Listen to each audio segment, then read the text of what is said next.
build in the lab, Twitch stream glowing, formulas flashing, minds wide, knowledge flowing, equations on the board, numbers never sleep, teaching math and physics while them haters count sheep. Actual education, tune in and get schooled, flipping textbooks, breaking all the rules, from Newton to Einstein, concepts elevate.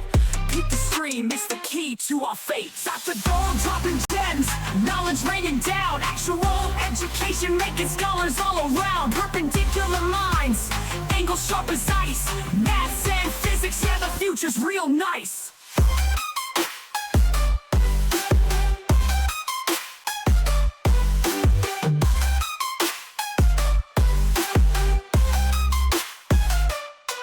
Got the Pythagorean triangles about to flex, quantum theories on deck, breaking all the specs, relativity theories, worlds getting small, grasp the universal laws, standing tall. From the atom to the cosmos, we rolling deep, grazing up the stars, no time to sleep. Black holes and supernovas, concepts we unfold, brain power heavy, yeah, that's Dr. Gold. Dr. Gold dropping gems, knowledge raining down, actual education making scholars all around. Perpendicular minds, angles sharp as ice, maths and physics, yeah, the future's real nice.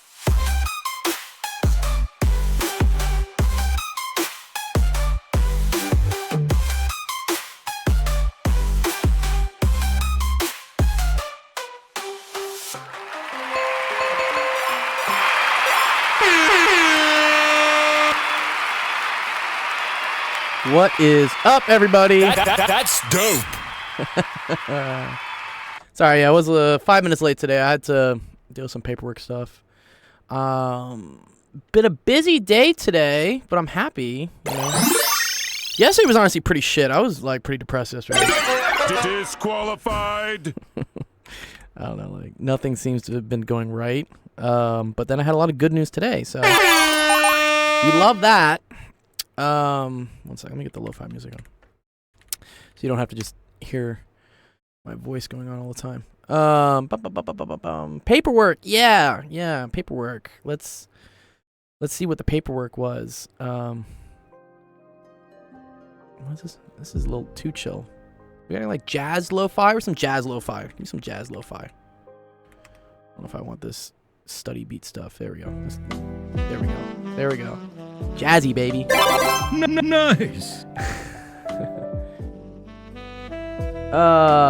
Yeah. All right, let me make sure the YouTube is working.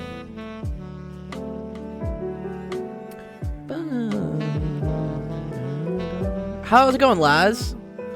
Are you not? You were traveling, I remember, for a bit, right? You were traveling? Oh, let me start streaming on... Sorry, my bad. I need to stream on Discord. Here we go. What's up, Sir Sensation? Oh, I gotta stream this over 1 sec.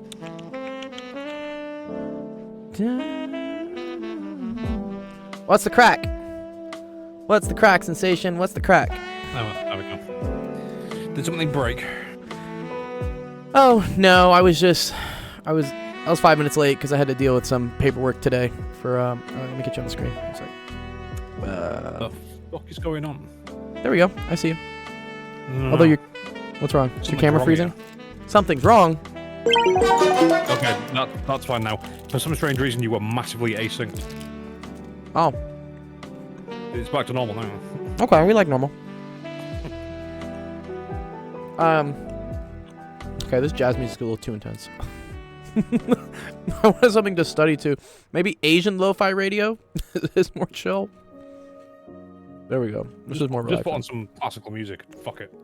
Let me just put on... You know they use that to get rid of the homeless people at 7-Eleven?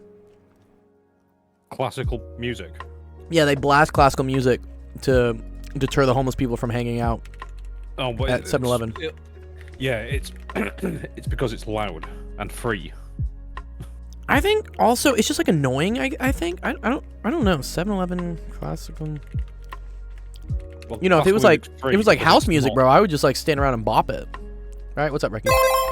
Yeah, dude. 7-Eleven plays classical music outside its stores as a crime deterrent. No one wants to commit crime in front of Johann Sebastian Bach.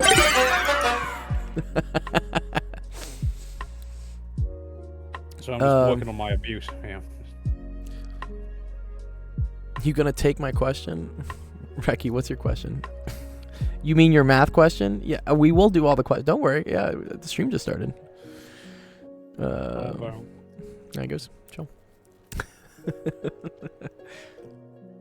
Yeah, it's Reki. I will get to all the questions today. Yeah. Okay, the music fits what criminologists called routine activity theory. Crime occurs when an environment features likely offenders, suitable targets, and lack of guardians. Okay. The idea that using reinforces the idea of who belongs in this territory and who does not. Oh, wow. So I guess what they're saying is classical music is like white people music, and people who commit crimes don't listen to classical music. That's an interesting take. You were the one that said white people. Well, I mean, it is white people music. Like, don't get me wrong. No, it isn't. Not even close. Fucking Really? hell, not even close. Have you ever been to Europe? Yeah, white people. White people live in Europe. What? Italians. Let's start with Italians, shall we? Italians are white. We got made white in the 1920s, no, bro. 90% of Italians are mulatto. Yeah. So I mean, they like, look white. not even slightly Caucasian. I mean, I'm pretty Italian. I look white as fuck. One of your parents was English, I think, right? Well, yeah, it's interesting. Yeah, my mother was born in England, but her parents immigrated from Sicily. Jeff says white but not wasp. What's wasp again? What are these definitions? Oh wait, wasp but racial meaning. It's a racial meaning. It's a racist thing. Oh, white Anglo-Saxon Protestants. Interesting. Yeah, so Italians would not qualify. Disqualified. Because they're not Protestant. Very Catholic. Italians are Catholic. What's up, Chantrix? Good to see you. Yeah, it was very interesting, right? JFK getting elected was a huge thing because he was the first Catholic president, and they thought the Pope was going to control the U.S. Like, what? That's new. You didn't know that? I didn't know he was Catholic, no. Yeah, he's the first Catholic president. Was JFK. And it was a big thing. They thought that the Pope, because all Catholics are technically supposed to listen to the Pope, they thought that the Pope over in Italy would control the U.S. or something. Biden was Catholic as well. I want to know which. Okay, I could just ask ChatGPT, right? ChatGPT will just do this for me. Conspiracy theory: they killed him because he was Catholic. I think they killed him. Have you seen the conspiracies that Jackie killed him?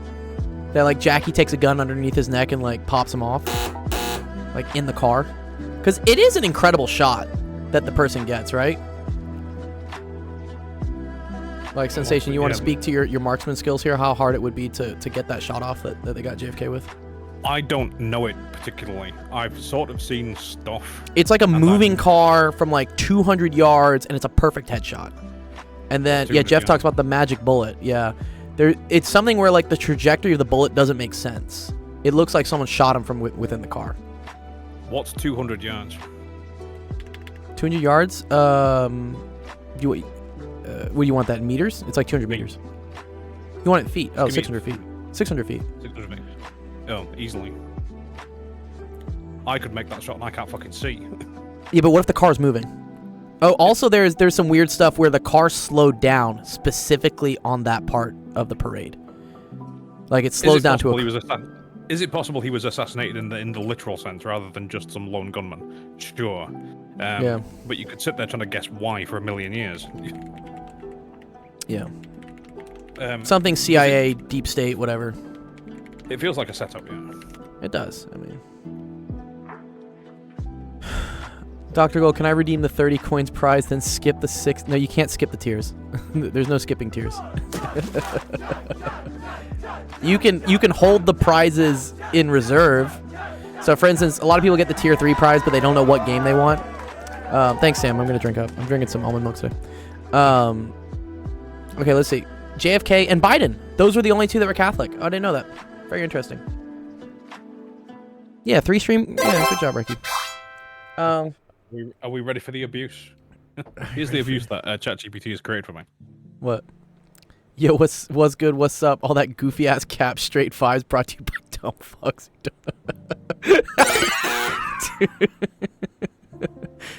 What was your prompt for that, bro? Excuse me. How can I prove quickly to idiots that they can't speak for shit? Oh, interesting. Oh, I like that. That's kind of cool. This is my lunch, by the way. And then it argued with me, and then I put more in, and then it argued with me some more, and it was like, all right, here's a slang-heavy version. Anyways, not about conspiracy theories. There's enough shit going on in the news these days. I can't fucking keep up. The good news, I had an interview today with UCLA. Good job! And I think it went well. It's for to teach a physics course there. And I'm pretty sure it went well because I got this email back like an hour after I did the interview, where they said, could you provide the following information for your spring physics 5A course? So I think I got the job. I think I'm teaching physics at UCLA next quarter because they're asking what textbook am I going to use. So that's a win. We'll take it. Wait, how far is UCLA from you? Oh, UCLA is like a mile and a half, maybe 2. I could walk there if I wanted to. Yeah, it's super close. Just don't take a bicycle. I'll probably buy another one wheel at this point. My first one wheel got stolen, which I think was sad. But do you know what these things are? One wheels? If you are riding a bicycle, you'll Like get these. stopped within half a mile, and someone will say to you, "Yo, can I hold $1?" Have you seen these up before? Have you seen these, like a one wheel? I used to have one. I used to have a gold one. And then someone stole it. I've never seen one in person. I was aware of it. They're very cool, dude. Yeah, they're like self-balancing skateboards. I wonder if I type into my Google album if it'll come up. Self-balancing skate. It's like a yeah, because it's a single. It's actually, there's a lot of physics involved with it actually. But it uses like torque and like centripetal motion acceleration to keep it upright. It's very cool. Me and my buddies owned them, and we used to always take them on like trail rides and stuff.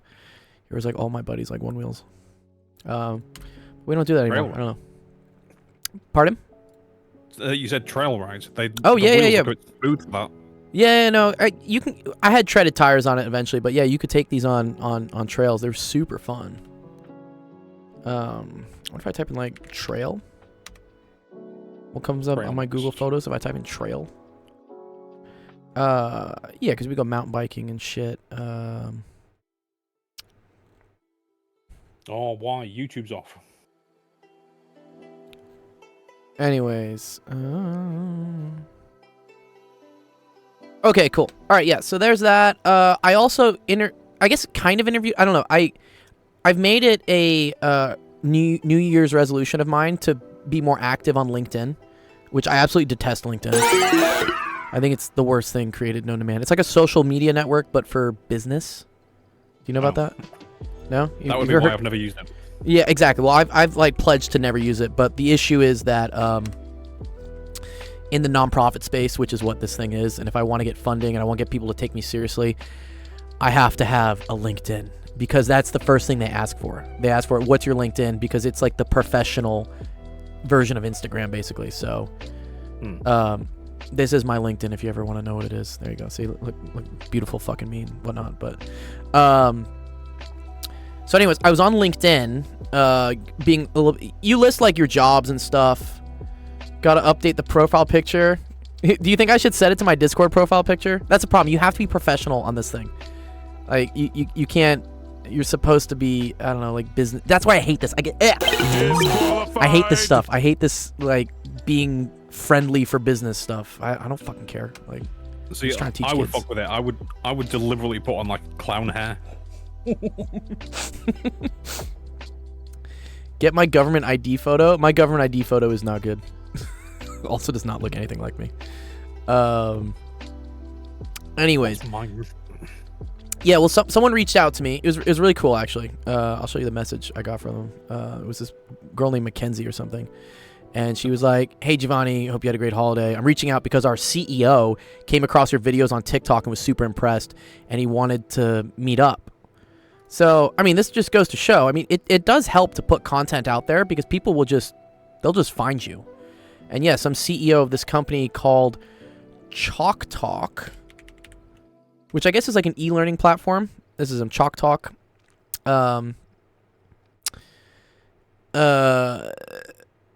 this is yeah, whatever. They're like an online learning platform. They got ranked as world's top edtech companies, blah blah blah.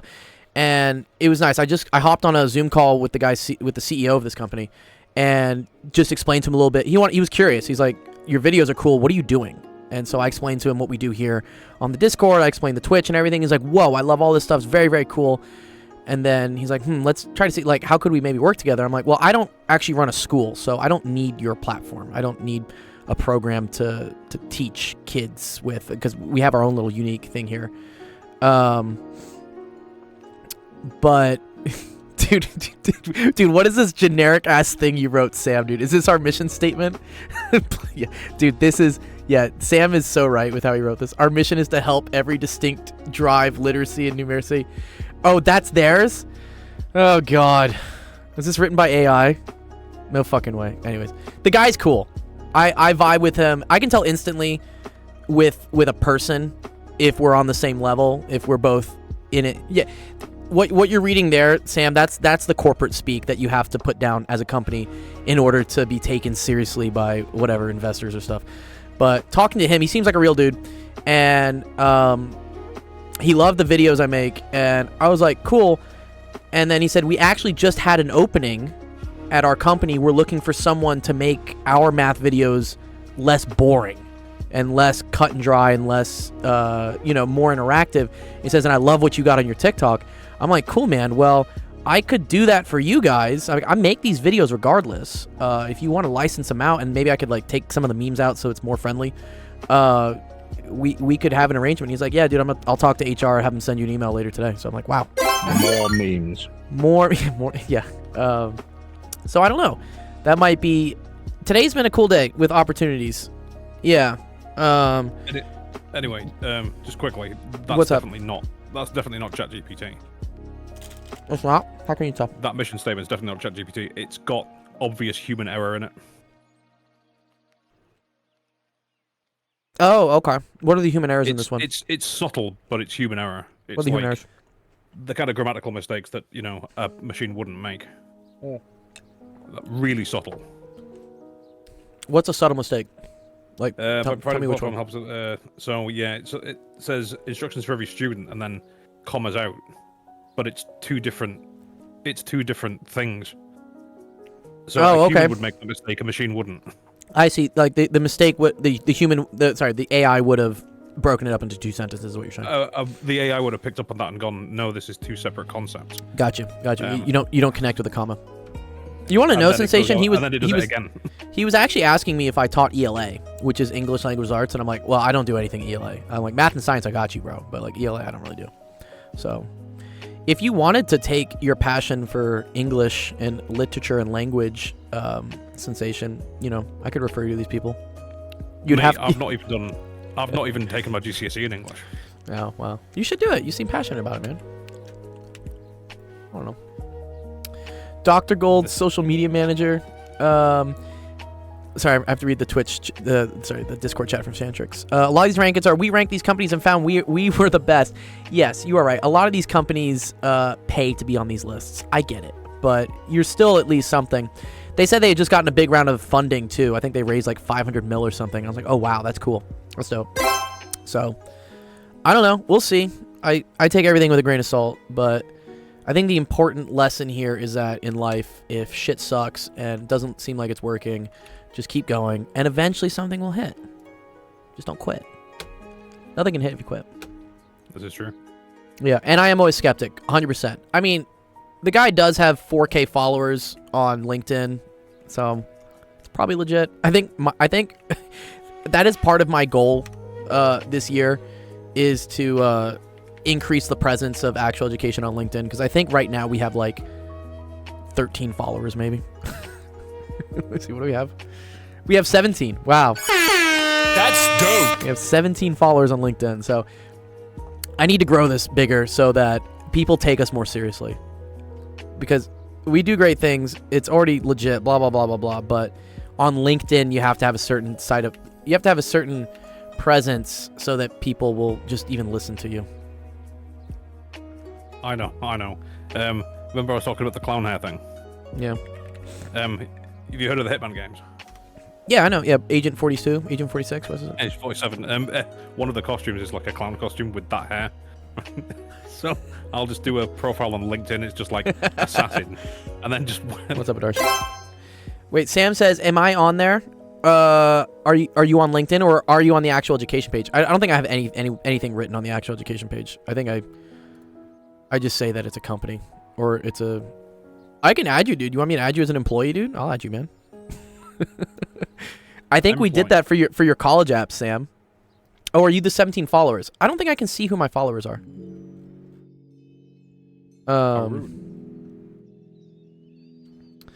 Yeah, I don't know. Yeah, if you want to say like you're a moderator or something, can I do that? Can I list my moderators on LinkedIn?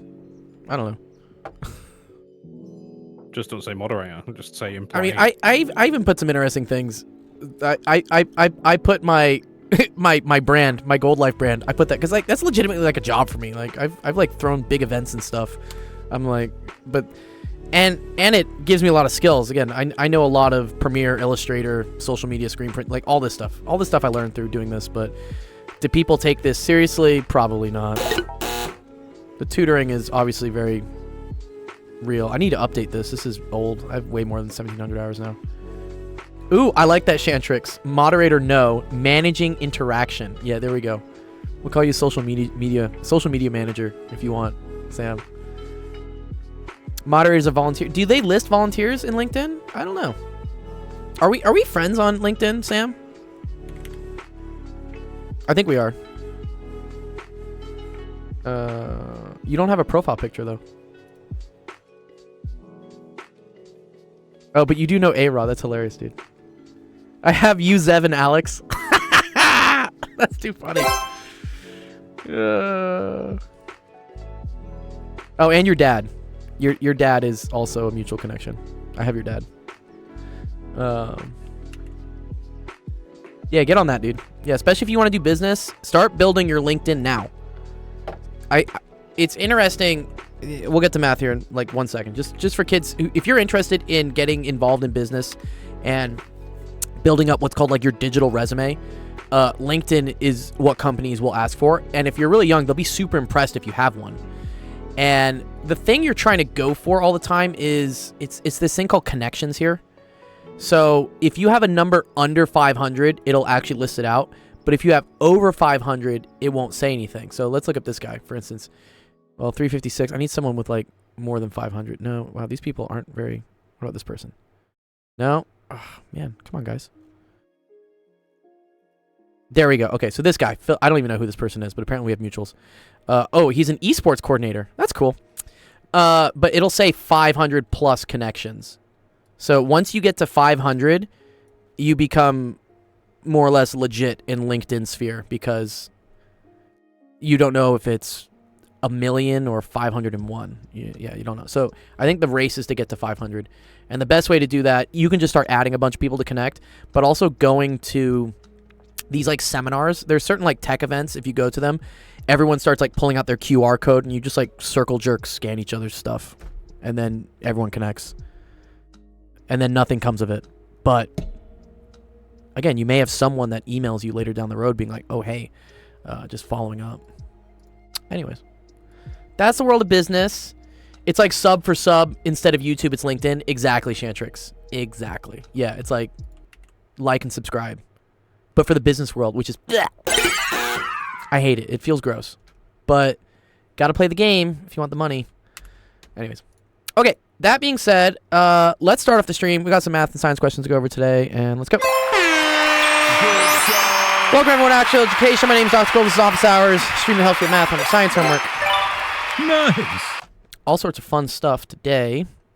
I think first up, we got Shantrix asking me questions about circles. Do love some circles. 1 sec. Why did I? YouTube did I is lose still off, you know. YouTube's still off. Oh man. I'm trying again. It'll get it eventually. I don't know why. It's just dumb. It's just dumb. Okay. All right. There we go. All right. Let's try and do this question. Yes. Okay. In the diagram, two larger circles have a radius of 1 and centers P and Q Also, the shaded smaller circle has a diameter of P. Wait, there's. Oh, okay. Has a diameter of PQ. Okay. I'm gonna draw some radii on here. This has a radius of 1. And then PQ. And the small circle has a diameter. Oh, this is a diameter of 1 then, right? Because this to the outside of this circle is 1. Alright, I like this so far. Also, this is question 23. Bless you, Shantrix. You haven't given me the absolute hardest question today. It's not 25. Okay, so this is 1 as well. The region inside the two... Okay, the region inside the 2 larger circles and outside the smaller circle is shaded. What is the area of the shaded region? Wow. Oh, nice job, Adarsh. 25 stream streak. Great. Okay.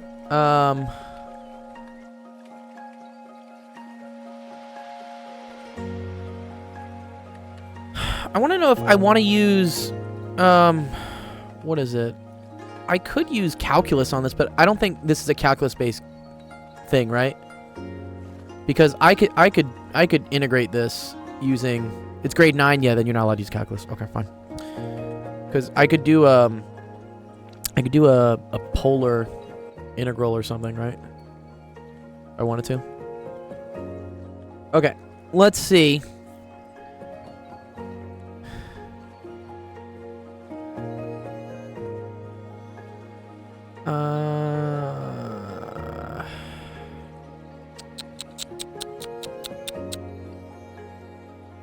Well, it's easy to figure out what the area of this is, right? That's just going to be pi. That's the area of the small circle. That's cool. Because it's pi r... No, sorry. Pi times a quarter, right? Because the radius there is 1/2. Pi r squared is pi times 1/2 squared. So it's pi... It's... A for the inside there is pi over 4. So I think ideally what I want to do is I want to subtract whatever this area is.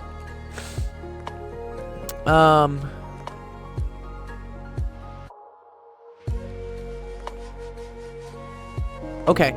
Well, I know this is 1, but also this is 1, right? Going from here to the intersection point.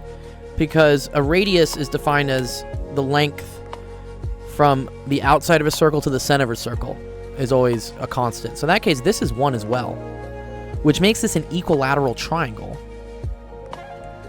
Which we have some cool properties of. I know we do. Oh, if this is an equilateral triangle, doesn't that mean this angle here is 60 degrees? Yeah. I think what I'm going to do is I'm going to figure out just what the area of this top part is, Shantrix. And then just multiply it times 2 to get the bottom part as well. It's the CBS logo. Oh, it is the CBS logo. That's kind of cool. Yes, here's my thought process. I know what the area of this is. I know what this whole area is, right? Because that's 60 degrees, so that's just 1/6 of the whole circle. So the only thing I have to figure out, which is weird, is what this additional area is here.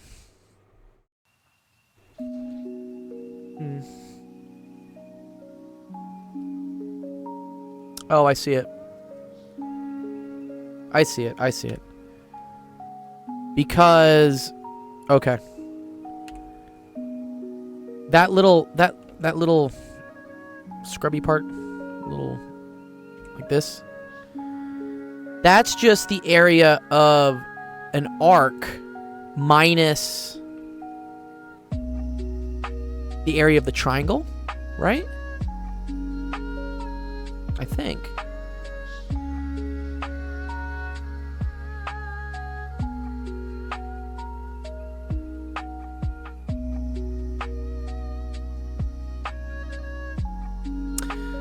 But not quite. No, yes. Yeah. Oh, this is kind of messing with my head. Right, this might be completely unhelpful. But no, it's okay. What's substitution? The only way I'm thinking about it is you've got PQ, so that gives you the diameter of that circle. Correct. So the shaded area minus the circle. Yeah. Yeah, exactly. That's what we're trying to get. So I think what I'm trying to do is figure out what this whole area is, like the curvy bit, and then I'm gonna subtract half a circle from it. What about the whole thing as a shaded area? Didn't you say that the whole thing is pi over 4? Yeah, the whole thing. So okay, if we were to just consider, If let's that just small say, circle wasn't there. yeah, let's just consider this for instance, right? If I were to figure out what this area is, okay, that's 1/6 the area of the whole circle. Okay. The issue is that now I am missing this little nub part, right? But what I'm seeing is the way to get this little part here is to consider this circle. Right. And take the entire, like the 1/6 here, and then subtract out the triangle. Does that work? I feel like it does. Yeah. Yeah. Okay.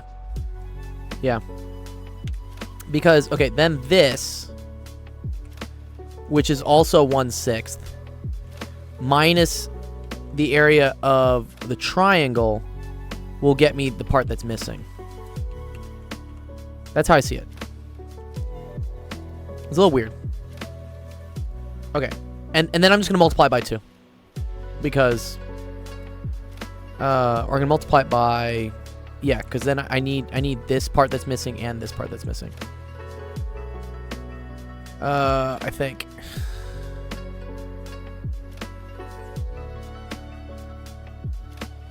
Wait. No. I don't need to multiply by 2. Okay. Let's keep things straight. The area of this one is going to be pi. That's the area of a full circle.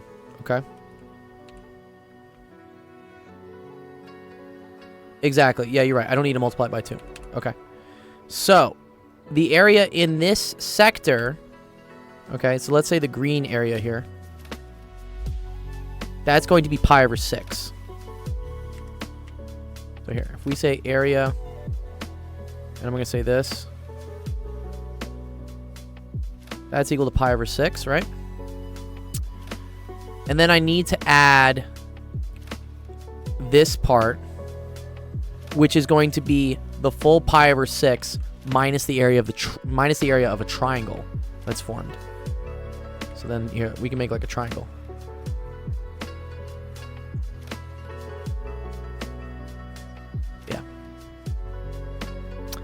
And if this is an equilateral triangle with 1, 1, 1, that means this is 1/2. This is where it helps to remember the special triangles, because this is a 1/2 square root of 3 over 2, 1 triangle. It's a 30, 60, 90 actually. Okay.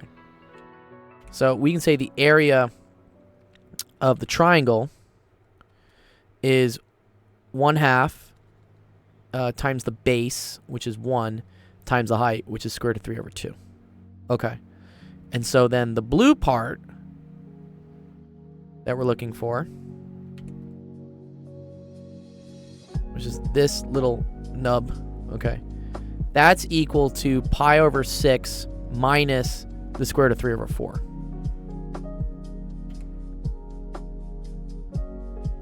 I believe. Am I doing half the red triangle? No, I'm doing the whole red triangle.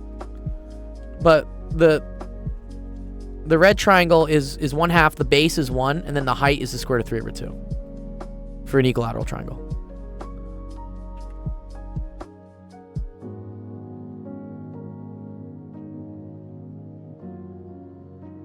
No, the base is 1. Area of a triangle is 1/2 base times height. The base is 1. I was just saying in order to find the height, this will end up being 1/2. And because this is 60 degrees and this is 30 degrees, it's a 30, 60, 90. And so this will end up being the square root of 3/2. Yeah. It's a quick shortcut to know. Yeah. Okay, cool. So, okay, so we're going to do...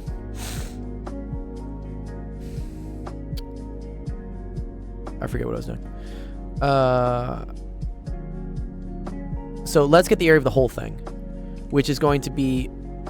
Then let's just do it for the top half. So we're going to do 2 times, and that's going to be pi over 6 plus pi over 6 minus the square root of 3/4. And that is going to be the area of the Venn diagram part, is what we would say. That's what this is. Okay?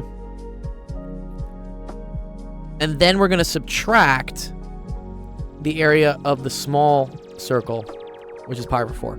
So let's see if this comes out to be something nice. So you think this is trivial, but Googling it suggests it's not. What? So this is pi over 3 times 2, so I get 2 pi over 3 minus square root of 3/2, right? And then I'm going to minus pi over 4. And then that should give us an answer. Finding the intersection of 2 circles without using calculus. Yeah, again, we got lucky with it being an equilateral triangle. I think this gets a lot harder if it's not. Well, see, I still think it's the other way. Well, let's see. And then, yeah, we'll try your way, Sensation. I'm curious. 2 pi divided by 3. Yes, at least the radii are on both circles. Exactly. Yeah. If they weren't, I think this becomes a lot harder, because then you got to find the angle of intersection and stuff. Minus square root of 3 over 2. Okay, so we get 0.443. Oh, I think that's it. Is the answer choice E? Chantrix? Is it E?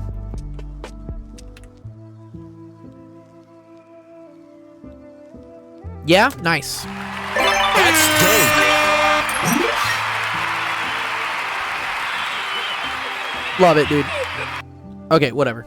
Sensation, how were you said you had an idea. How are you maybe gonna attack this one? What are you saying? We know the area of the circle P, we know the area of the circle Q. Correct. Yeah, you mean of the whole circle, like this whole thing, and then this whole thing? We know the whole P, we know the whole of Q. Mm-hmm. As the area, so then by that logic we know the area of the small circle PQ. Yes. We knew this area So then- was this area I think was pi over 4 for the small one. Because again, we know that this is a radius, right? Which we know is equal to 1. So this must also be a radius which is equal to 1. But that's the diameter for the small circle, which means 1/2 is the radius for this one. It's like, Mm-hmm. yeah, so pi r squared plus pi r squared Yes. minus pi r squared for the small circle. Okay, so you want to do... Then that only leaves you with the... No, because it doesn't, though, does it? Yeah, no, I get what you're saying. You wanted to add this and then subtract this.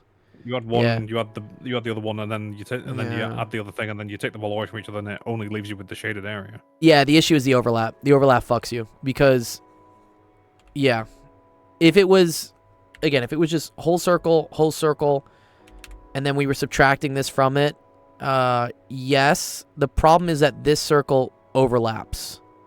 So if you add this area and this area, you're double counting this. Divided by 2. Divide by 2. Yeah, I mean, yeah. Again, that depends on the angle. Yeah, I also, yeah, calculator. Yeah, I got 0.44297 as well. What's up, Fembox? But yeah, this was not so bad because it's question number 23. It was nice. If this was question 25, I'd be hurting myself. They did the same thing, but all of the thing instead of half of it. Okay, well, you could have done half. Okay, let's see. Question 23. Yeah, see? They did the same thing. They built triangles. Yeah. Okay. Yeah, and then they recognize. Yeah. So I looked at just one of these triangles, but okay. Nice. Yeah. 0.443. Cool. It's a cool question. You can't escape the triangles. Disqualified. Yeah, you can't escape the circle theorems either, dude. I hate those more than anything, dude. But yes, congrats, Chanter. It's good. Good question. That was a brain tickler. Dude, he's posting these circles, these triangles. That almost reminds me of our intro, dude. Yeah, it reminds me of this, right? And both of which remind me of the White Stripes video. Of which one? Seven Nation Army. Oh, the White Stripes, yeah. Like the entire video is that. Boom. Yeah. That's a good one. Cool. Nice math challenge question. Appreciate it. Let's see. Recky Rec, are you in the his house? We're gonna do some stats. I think it's the stats. Looks like stats. Again, yeah. Oh, are we finally streaming on YouTube? Dude, this piece of shit doesn't work on YouTube. Ugh, I'm gonna try it again. Okay. Turn it off and turn it back on again. Turn it off, turn it back. Have you tried turning it off and turning it back? Oh, I think it's working now. It says excellent connection. I don't know what that means. Have you not got a button on yours that you can just like stop streaming on YouTube and then start streaming on YouTube? I do. But I have to keep mashing it a couple times. It sucks. I think I mentioned this because I've got that too, but then you still have to go into. I still have to go into YouTube and like set stuff up. Oh really? Set it to public and everything. Oh no, mine defaults. I think I have mine default. You can set what your default stream is on. Do you see how I have this? Do you see how it says like? Yeah, that screen there. Yeah, this stuff right here. Yeah, this defaults is what it does. I can't get mine to do that. I don't know why. Really? Yeah, you just go to. I think you got to go to like settings or something, like under live stream, and you can set what the default is. I'll have not pressed A button and. Well, I can't exit the stream because it's gonna get mad at me. Yeah. But whatever. I'll show it to you later if you want. It's pretty easy. Okay. All right, let's see. Is Recky Rack up in his house? We can do his stat question. This is what we're gonna be doing. Hurry up, boy. Hurry up, dude. We're gonna put the waiting music on, dude. Or I can't do that one. That one gets me hit with the copyright. What are you doing? There we go. This one. What are you doing?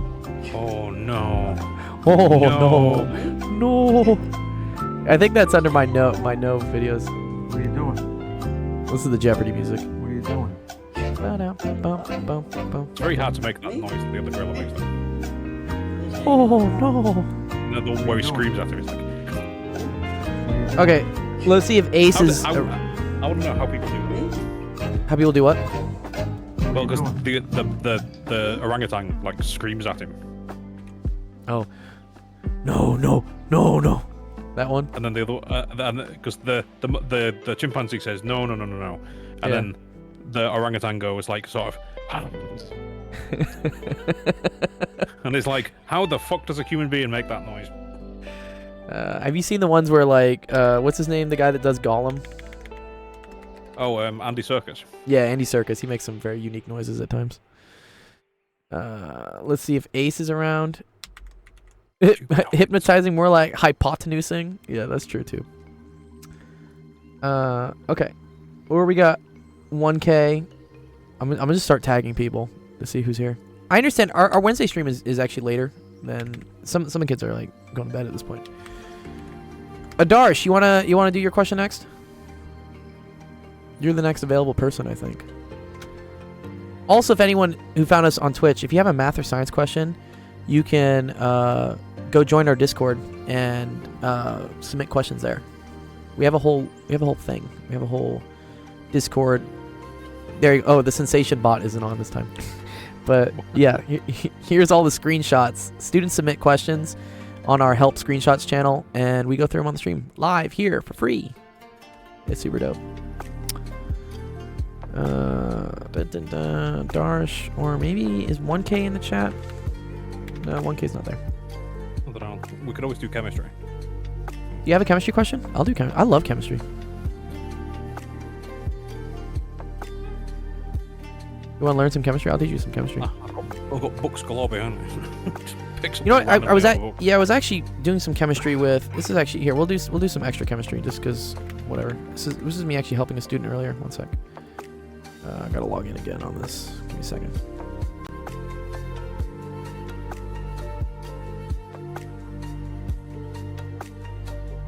Where'd everyone go? It's okay. They leave sometimes. Creators.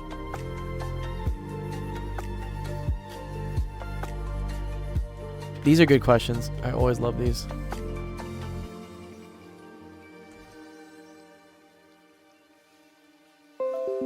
Proof by deduction. Here we go. No, not that.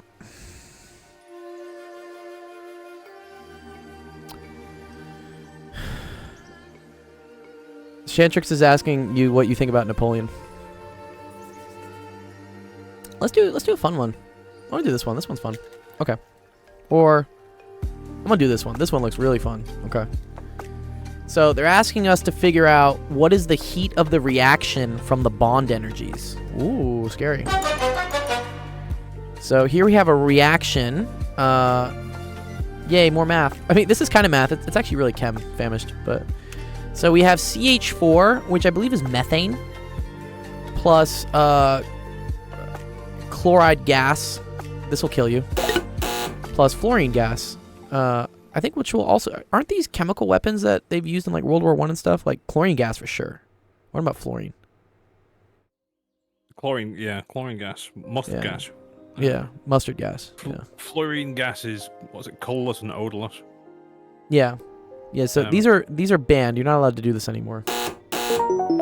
Probably didn't stop us, but never mind. Yeah. So anyways, these things are all... Yeah. Geneva Convention says no. No. These things combine to then form what looks like... I actually don't know what that compound's called. CF2Cl2? Something chloride. Carbon... is this chloroform? Sorry, wait, what? CF2Cl2. Does this rag smell like chloroform to you? Does this rag smell like chloroform to you? Oh, difluoromethane. Yeah, okay. Yeah, Geneva suggestions. Then this is hydrofluoric acid in gas form. And then this is hydrochloric acid in gas form. Wow. Yes. So Riley has a good thing. Yes, it's delta H, which is called the enthalpy change. Enthalpy is a fancy word for like heat. Although I think some people would get mad at me because they'd say, well, technically that's Q, Dr. Gold, but delta H is enthalpy is the same thing as heat. Is the sum of the bonds forming minus the bonds breaking. Yes. I do believe you're correct there. Yeah, if it takes more energy to form the bonds than it does to break them, then delta H would be positive. Oh, you finally need help? Oh, Fams, we'll help you in a bit. Let me do this one real quick. Let's see. Bonds broken. Is it bonds broken minus bonds formed? Sorry, which one is it? Oh, it's actually backwards. We have it backwards, Riley. It's this. Yeah, you're okay. So usually it's products minus reactants. In chemistry, in general, things are usually products minus reactants. But this is enthalpy from bond energy is the one that like breaks that rule. Where it's reversed. So it's actually bonds broken minus bonds formed. And the bonds that are broken, that's usually on the reactant side, where the bonds formed is on the product side. Yeah.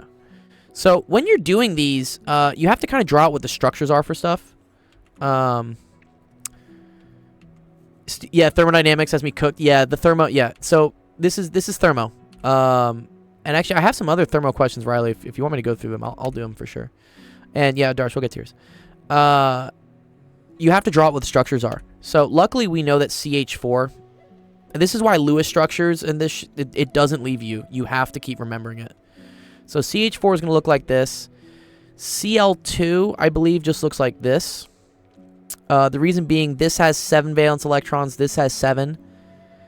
Add those together, you get 14. Divide by 2. Means you get 7 bars you get to play with, is what I say. So you use 1 bar to connect them, and then 1, 2, 3, 4, 5, 6, 7. And then these are technically lone pairs is what they are. I have a whole video on doing these. Lewis structures are really fun. Oh, you had a science test about electrons in atomic theory. That's cool. Did you have to do Lewis structures, Santrix? Anyways. And then F2. F is the same situation. F, I believe, is 7 valence electrons. So that's also going to look like this. Okay. Then these things react. I'm going to put it on a lower line here. To form CF2Cl2. So this is a weird one. Because usually when you're writing things in chemistry, it's usually just 2 different things. Or, so you always know the first thing goes in the middle. And everything else goes around. Unless, I'm trying to think of one where it's not like this. Chemistry, like, loves exceptions, unfortunately. So there's no hard and fast steady rules for chem. But in this case, F and Cl are both on the right side of the periodic table. And C is on the left. Leftish. It's more left than these. So this means that C has 4 valence electrons that it's more likely to give. And then Cl with 7... like 1, 2, 3, 4, 5, 6, 7 is more likely to accept that so that they bond together like this. Cool, famished. I'll do it right after this. Yeah, thanks for waiting. So, and Cl is the same thing, and it also has 7. F has 7, so it's really this: CCl, CCl, CF, CF, and then you have plus HF. That's just going to be a single bond like this. And then they say plus 2HCl. Again, that's just going to be this. Yes, if it has 3 or less valence electrons and it loses them, and if it has 4 more, it gains. Usually. Unless we have expanded octets. So nitrogen's the exception to this. Nitrogen has 5, I think. But nitrogen ends up not like it does end up losing them, I think. Yeah. The expanded octets are a mess. But to solve this, right, you just take the sum of the bonds broken. So all of these bonds get broken. This breaks, this breaks, this breaks. And so that's 4 CH bonds. So you say, okay, 4 times 4, 13. It's a single CL-Cl bond. That's 478. And then plus a single FF bond, which is 154. Okay. That's all the bonds broken. However, you have to also look at what the coefficients are in front of things. There's technically 2 Cl2s. So when I wrote this 478 here, I have to put an additional 2 in front of it because there's 2 sets of those that get broken. And it's the same thing with the F2. F2 has a 2 in front of it, so we have 2 of these as well. I'm not talking about the 2 on the subscript. I'm talking about the 2 as the coefficient. Cool. That's bonds broken. Bonds formed, we're going to have 2 CCLs. So 2 times 3, 39. 2 CFs. So that's plus 2 times 458. And then an HF, but then there's 2 of them because there's a 2 in front of that. So it's plus 2 times 565. And then plus 2 of the HCLs. And HCl is 427. So let me say plus 2 times 427. Ugh, okay. Last step, I'm not going to do it just to save time, is you plug this into a calculator, you get a number, and you subtract it from all of this together to get a number, and that'll get you delta H. And then there's some cool things about delta H. So if delta H is positive, that means it's an endothermic reaction, which means it takes heat in order to happen. Or you could think of this as it'll like cool down the room because the reaction will absorb heat from the surroundings. If delta H is negative, then it is exothermic, which means that it is going to give heat away from the reaction. So exothermic reactions are good for like heating up a room. Anyways, yeah, there's a lot of cool stuff. Okay. All right, let's see. Let me help out Famished, and then yes, Adarsh and Reki, I'll get to you guys. Reki's back. Okay. What's up, Famished? Do you need help with this one? How are you allowed to solve this, Famished? Am I allowed to use a calculator? Do you want me to use matrices? There's a lot of ways we can do this one, actually. Oh, my voice cracked.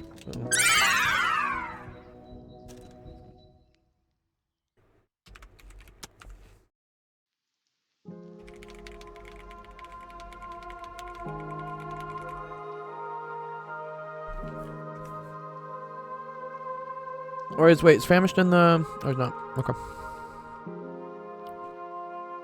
Are you allowed to use Google? Yeah, or Chegg. Okay. Yeah, how would I solve this? I can use anything? Oh, that's scary.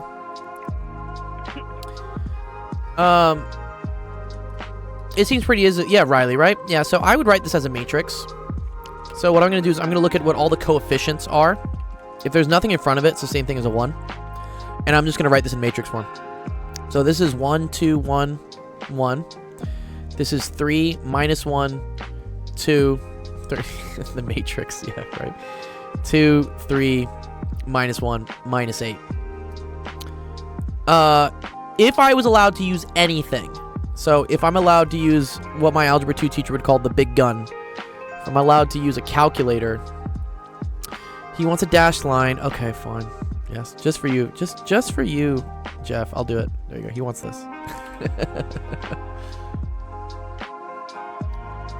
Yeah, oh no, a calculator. Scatter.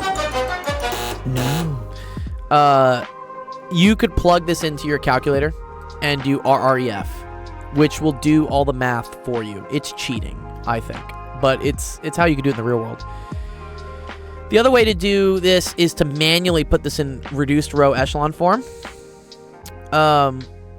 So famished, what I want to try to do is try to get this to be 1, 1, 1, and then 0, 0, 0, 0, 0, 0 everywhere else. And then keep track of this. And I forget what the name for this method is. I did it yesterday on the stream, but you want to start here and you want to like do a snake. So you want to go down, fix those, then you want to come up, fix these, and then you want to come down again and fix those. It's just a convention that seems to make more sense. Okay. Let me see if I can speed run getting this, and then I'll just show you what the calculator would do. So this already starts off great with there being a 1 here. Oh, it's called the Snakes and Ladders theorem? Is that real? That's a video game. What? Oh, Gauss-Jordan. Gauss-Jordan elimination? I think it's called Gauss-Jordan. Yeah. So this is already a 1, so we're good. I want to make this a 0. Easiest way to make that a 0 is to take -3 times this row and add it to this row. Okay? So thanks to the beauty of copy and pasting things, I can just do that this way. So if I take 3 times the first row, -3 times the first row, so this becomes -3 plus 3, that's going to get me 0. -3 times 2 is -6. -6 minus 1 is -7. -3 times 1 is -3. -3 plus 2 is -1. And then this is -3 plus 13. This is 10. Cool? Then in order to get this, so we got this. We got this. Now we got to work on this one and make this one 0. The way to do that would be to do -2 of this row and put it into here. Yeah, my man, dude. Yeah. My man. Penn Center loves linear algebra, dude. Shout out to Penn Center. We love Penn Center. He's a great guy. Penn Center is doing a linear algebra course, I believe, with I think if I do this, yeah, courses. There we go. So yeah, Penn Center and Zach, either 2iPi, are doing a linear algebra course Monday and Wednesday at 11 o'clock a.m. Pacific. No. Here's what Penn needs to do more of. What does he need to do more of? Be nice. Oh, whoa. Penn Center. Sensation says you need to play more Legend of Zelda. More Zelda. More Zelda. See, look, even with this horrible fucking control pad. Dude, I love that To be control. honest, I liked these actually. I have a gold one. Penn Center says more giant lonk. More giant. No, I don't know what it means. Famish says, okay, so this is another method for solving it. I haven't done matrices. I forgot they mentioned they were going to teach me 3 techniques. Yeah. I mean, matrices aren't very complicated. All you're doing is taking this, but representing it in a way that looks more easier to manipulate, I would say. let me see if you could do, like, doing it without matrices. Exactly. Yeah, Riley's 100% correct. Matrix is just manipulating the equations, but only having to write. So I'm not writing X, Y, Z every time because that sucks. Yeah, I don't want to do that. It's like sucks. No, God!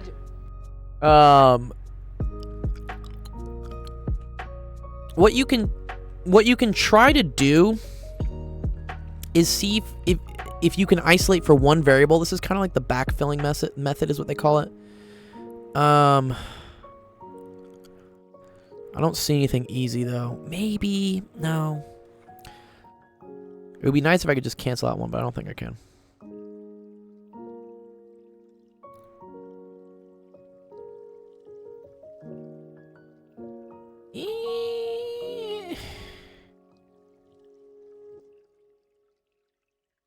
Yeah, no. What's the other way they teach you how to do it? I'm curious, Famished. Because I could maybe see adding this equation to this equation. So that would get you 3x plus 5y is equal to -7. If I do this one plus this one. And then I need to have another equation that just has the substitution method and the elimination method. Yeah, exactly. So if I do, let's call this 1, 2, 3. If I do 1 plus 3, right, that gets me this. So then I need another way to just get x and y. And the way to do that would be 2 times equation 3 plus equation 2. So if I do 2 times this plus, because that'll get me 2z here, which will cancel this out. That's 4x plus 3x, so that's 7x. That's 6y minus y, which is 5y. And then minus 2z plus 2z, that's gone. So then this is minus 16 plus 13, which is minus 3. Okay, cool. Now that you have this is easy, right? This is a very easy systems equation to solve because I can just subtract these two from each other. The key thing when doing this, Famished, is that when you create your equations, you need to use all 3 of them, but in different ways. If you used 1 and 3 and then used another one with 1 and 3, you're technically not getting any new information because you're just those are what we call linearly dependent equations on each other. Like one's just like a multiple of the other one. It doesn't give you any more information. You have to spread out and use all 3 of them. So if I did this, I'm going to get minus 4x, or actually, sorry, I wanted to subtract these. Yeah, so minus 4x is equal to, yeah, it's not. Yeah, well, they made this one easy for us, which was nice. So -7 plus 3 is -4. Cool, you get x is equal to 1. Okay, and once you have x is equal to 1, right, then you figure out that, y is equal to -2. Exactly. Well, okay. So, yeah, what you have to do here, Famished, is you have to use unique pairs. So you have to use 1 and 3, and then 2 and 3. And I'm talking about equation 1, equation 2, equation 3. If you keep trying to use, like, 1 and 3 and 1 and 3, it's not going to do anything. Well, I mean, this is easy, right? So once you get this, once you get x is equal to 1... then you just plug this back in. Subtract 3. Cool. Y equals -2. Now you have all 3. Because now you're just doing here, right? 1 minus 4 plus z equals 1. So that's z is equal to 4, right? Is that the final answer for these?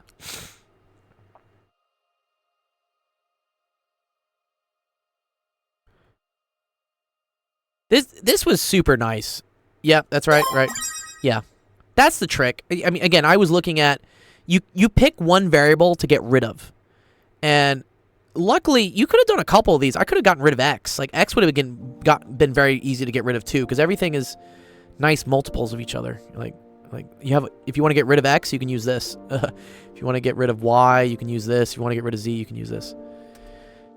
Systems equations won't always be this nice. And so that's why they teach you the Gauss-Jordan way of doing it here with matrices. this would take a lot more time to do. We could. The process is the same. You just keep going 1, 0, 0, and then 0, 1, 0, blah, blah, blah, blah, blah. If you want to do this on your calculator, because here, I can show you the quick way to get the answer without having to really do anything. You just go to second matrix here. You go to edit. You make this augmented matrix. Augmented means that the answers to your system of equation are in this fourth column. The 3x3 here, this is the meat and potatoes of the actual thing you're trying to solve. So this would be a 4, no, sorry, it's a 3x4. I always get that wrong. Row by column, 3x4. And you just put the numbers in. So like 1, 2, 1, 1, 3, minus 1, 2, 13, and then 2, 3, negative 1, negative 8, okay? And then you go to matrix. Well, here, we got to quit out of this first. Then you go matrix, math, RREF, second matrix, the matrix you want to reduced row echelon form, sorry, which is matrix A. Hit enter, and then there are your answers. So this will do this long process for you to get you 1, 0, 1, 0, 0, 1, 0, 1, 0, negative 2, 0, 0, 1, 4. Yeah, that is dope, right? That's dope. Yeah. And how you read this is, remember when we created this matrix from this, right? This row in itself, right, was the same thing as 1x plus 2y plus 1z equals 1. Remember, this was the coefficient in front of x, this was the coefficient in front of y, this was the coefficient in front of z, equals this. So when you go back and read this, right, this is the same thing as 1x plus 0y plus 0z equals 1. And, right, 0y, 0z, I don't care about that. That goes away. So this just tells you x is equal to 1. And by the same token, right here, this is 0x. Oop, we went over a little too far. This is the same thing as 0x plus 1y plus 0z equals negative 2. So y equals negative 2. And then this is z equals 4. Yeah. But yeah, the calculator will do it for you if you want.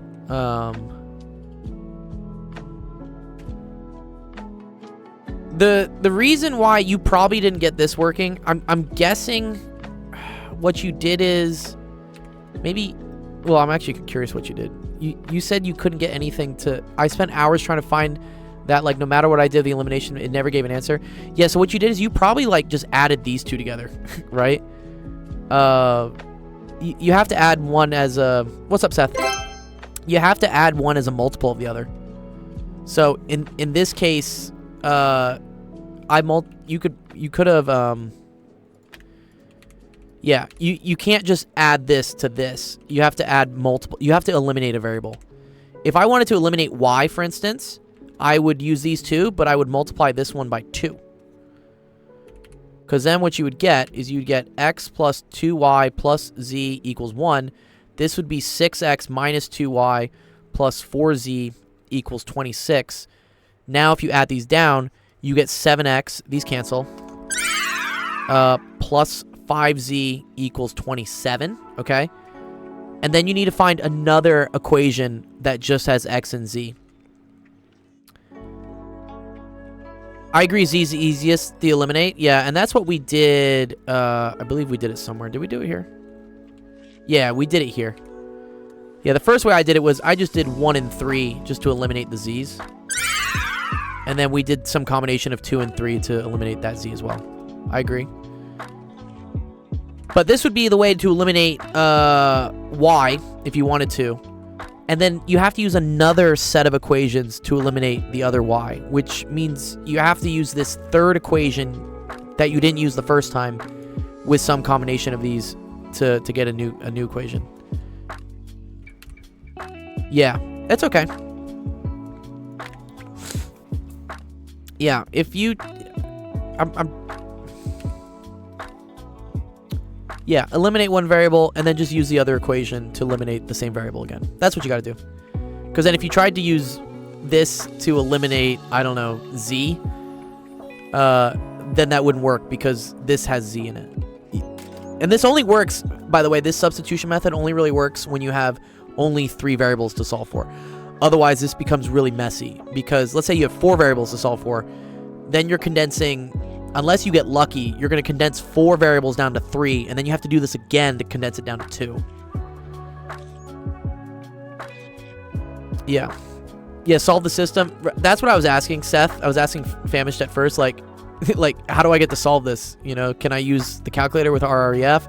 Do they want Gauss-Jordan? And then he said that they were using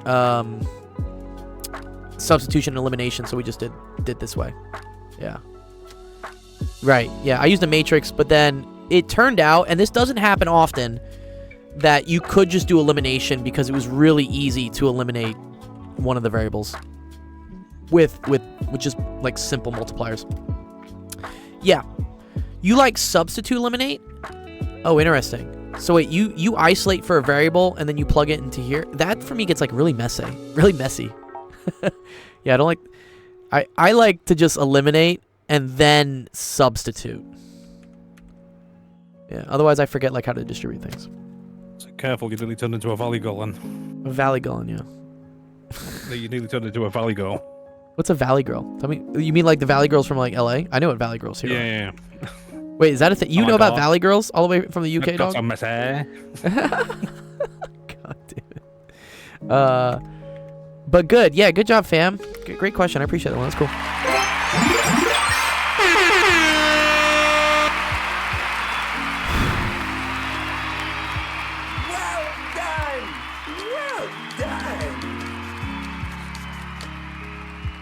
Okay. Valley Girls, dude. I haven't heard that term forever, dude. Valley Girls. I don't even know if it's still a thing. It was just a thing for a long time. Yeah. Let me see if I can like put up. Okay, Reki, we'll do yours. You're next. You're up here. You're here. Yeah. What's it? Let me just get an image for Valley Girls real quick. I got Earth Girls Are Easy. Greatest movie ever. Oh, there was a movie called Valley Girl from the 80s. Girls do not dress up like this anymore. What is this, like the next Barbie film? There's way too much pink going on. The good old 80s. Good old 80s. Neon, and it's like it's neon pink and neon blue. And really big like, cell phones. Like this, just this color scheme. Neon pink and neon blue. I like it. It's aesthetically pleasing. See, that's not quite right. That's neo new wave. Neo new wave. Okay, yeah. To me, Like it's like very cyberpunk. Miami. Yeah. Famish says we know Gold is gonna watch that tonight. I don't know. I actually generally detest the 80s. I'm sorry for those that are offended. It's just like this awkward period in time where they were starting to get technology, but it wasn't good enough. So the CGI and stuff looks like really bad to me. Someone's gonna yell at me for that. But To me, the digital age didn't even start until 1999. I agree. I would say that 90s films are like only slightly better. But also suffer from the same problem of the tech is almost there, but it's noticeably bad. 1 MIPS, we can send 6 messages. Yeah, dude, the tubes, dude. You know what a T1 line used to be? T1 was like woo, was the big thing in the early thousands.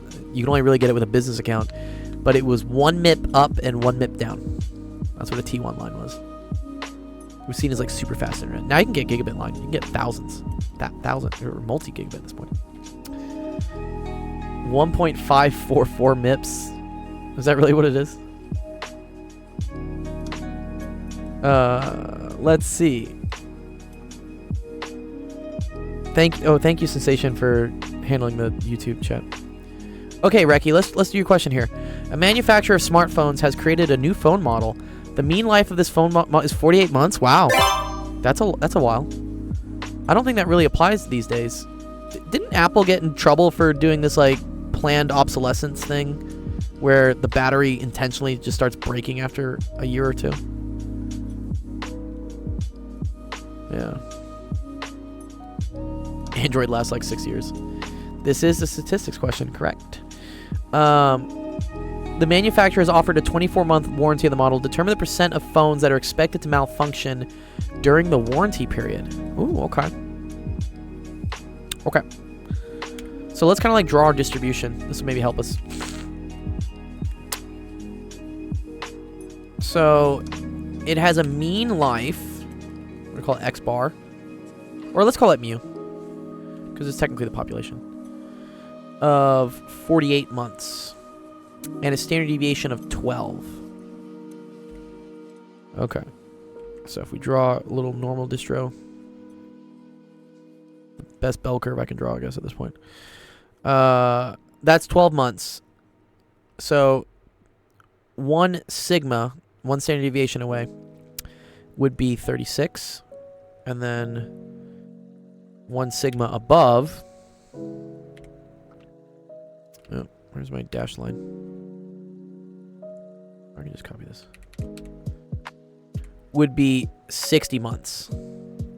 Yeah, nice graph. It's a nice graph. Z-scores. Yeah, exactly. Okay, cool. Yeah, Reki, so how do we do this? So the warranty period, they say, is 24 months. Okay? So they're saying we will cover these phones up to 24 months, which is like this. How do we figure out the percentage of phones that are expected to break during this time period? Yeah, technically, yeah, we just want the percentage of phones. If we wanted the number of phones, you're right. I need a sample size. I need an N. I need a bunch of stuff. There's a way to do this with math and, well, I mean, we have to use math for everything, but there's a way to do this with a calculator and a way you don't have to do this with a calculator. Yeah. Yeah. You could use calculus if you wanted to write out the Gaussian distribution, which I think is like e to the something. I want to say it's like e to the minus something something. No calculus is needed. Yeah, okay. But how do you do this, Reki? How do you figure out? How do you figure out the percentage of people, percentage of phones that would expire during the... Oh, it is e to the minus x squared. E to the 2i pi. I know him. Endar, exactly. Endar brings up a very good point here. He says, right, do they do this by the z-score, or do they approximate it with the 99, 95, 68 rule? Yeah. Yeah, there's 2 different ways to do this. Yeah, all the gangs here. Yeah. How would you do this one, Adarsh? We just use z-score. Okay. So how would I figure out the z-score? We'll show both ways, because they picked some very interesting numbers that make it easy to do this without a calculator, actually. Yeah. So z-score, yeah, is equal to what? How would I calculate the z-score, Darsh? What would the z-score be?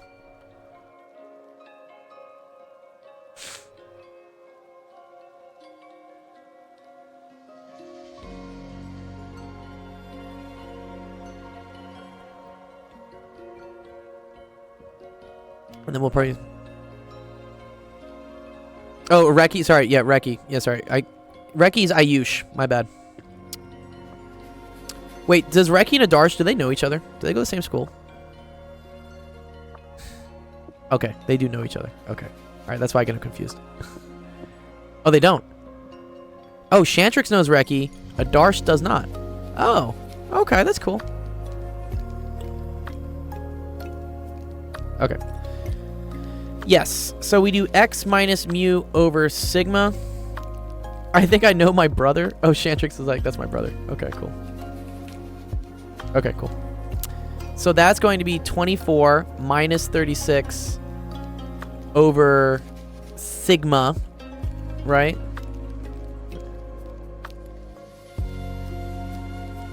Or is it? Yeah, it's not 24 minus 36. What is it actually? What's the number? I made a mistake here. On purpose.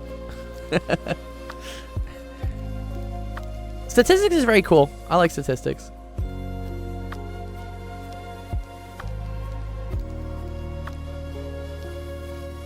Good. X is the number we're looking at. I agree, Riley. Good. Mu is 48. Good job, Reki. Yes. Okay. 48. Okay, good. This gets us a z-score, which is going to be negative 24 over 12, which is equal to negative 2. The reason why this is special is anytime your z-score is a whole number of standard deviations, like 1 standard deviation, 2, 3, that's also what z-score represents. I think a lot of students just get slapped with the equation of what a z-score is, and they don't understand what it's representing. Z-score is representing how many standard deviations you are away from the mean. So if I want to look at the z-score for 60, I know 60 is 1 standard deviation away from this. And look at this. 60 minus 48 over 12 is 12 over 12, which is just equal to 1. Yeah. That's all it's doing. When you do x minus mu over sigma, it's saying how many sigmas is this difference. And so if this difference is equal to 1 sigma, then you're going to get a z-score of 1. That's all z-score measures. It just measures how many standard deviations you are. Yeah. It's pretty cool. So we could do this using a z table, which I've brought up before. I'll pull it up. One sec.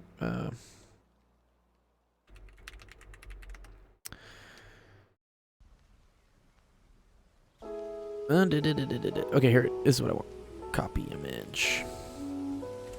Nope. There is a way. Yeah, there is a way to do it without a calculator. I'll show all of them. It's pretty cool. So this is called a z-score table, and what this is this is a series of pre-calculated numbers that will say what the area is in a Gaussian distribution, in a bell curve like this, for a certain value of z. So z was equal to minus 2, let's remember. So if I look here, minus 2 is just going to be this number. How you read this table is this leftmost thing, like how far down you go, row-wise, that's to the 1 decimal place. And then how far you go over column-wise is to the 2 decimal place. So if you wanted to know the z-score, for instance, for negative 1.96, which is an important one, it comes up all the time,